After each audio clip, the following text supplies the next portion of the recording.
I have a couple thoughts for you in terms of when you're facing people, even friends that you're close to, who make offhanded comments about your accent. And first of all, you might try addressing them head on and say, "Hey, when you say that, it really hurts my feelings. I'd appreciate it if you don't make comments like that." And if they persist, then maybe rethink how close you want to be to people like that. But in terms of just like the actual content and how much weight should we give people's opinions and people's comments when they make assessments of our accent and all.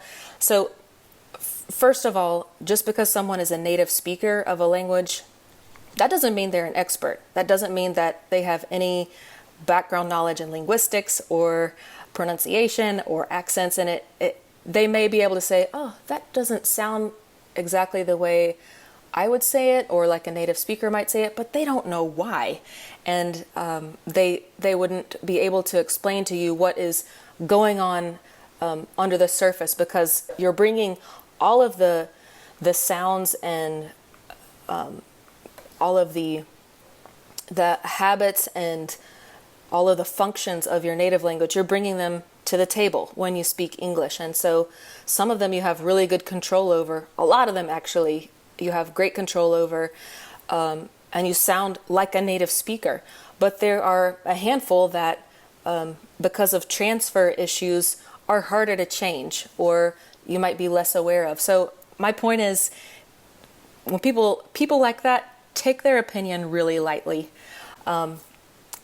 Another thought I had is that you see people like actors. A lot of non-native English speakers are amazing actors. They speak incredibly, but we can hear a foreign accent in their English. Is that a problem? No. Does it mean they are not fluent speakers? No. They're super competent and have incredible knowledge of vocabulary and grammar. It's a matter of how important is it to you to totally erase these things that have transferred from your native language. How much do you want to erase them? So, for example, like a lot of times a small feature, like a vowel pair, such as E as in see versus I as in sit, because those are close together and they're hard to distinguish from a lot of people coming from a lot of different native languages, have a hard time distinguishing these. But to a native speaker of English, they might be like really different, and so they're listening to you and they're like, "Wow!" Every time she wants to say dinner, she says diener, and that's just like, that doesn't sound right. And they don't know. It's just a matter of relaxing the tongue. Dinner, not dinner.